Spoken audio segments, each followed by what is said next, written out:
بسم اللہ الرحمن الرحیم۔ میں ذیشان علی حیدری مشہدی اربعین کے جلوس میں شرکت کرنے والے مولا کے عظیم عزاداروں پر FIR جو کاٹی گئی ہے، میں اس کی پرزور مذمت کرتا ہوں اور ایک جملہ کہوں گا کہ حکومت وقت کو سمجھ لینا چاہیے کہ جو بھی تاریخ گواہ ہے، جو بھی حسین علیہ السلام کے مقابلے میں آیا یا حسینیت کے مقابلے میں آیا، وہ حکومتیں، وہ تاج، وہ تخت اور وہ حکمران مٹی میں مل گئے، اور کل بھی ہمارا حسین تھا اور حسینیت زندہ ہے اور زندہ رہے گی۔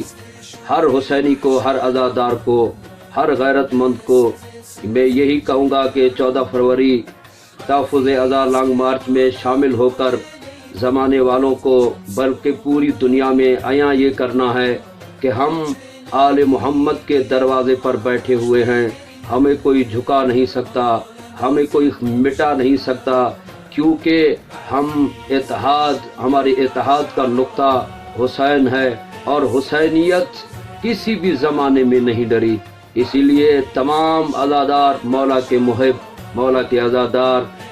14 فروری کو اپنا حاضر ہو کر عملی ثبوت دے کہ ہم حسین علیہ السلام کے دروازے کے وفادار ہیں اور مظلوم کی حامی ہیں اور ظالم کے مخالف ہیں۔ والسلام علیکم ورحمۃ اللہ وبرکاتہ۔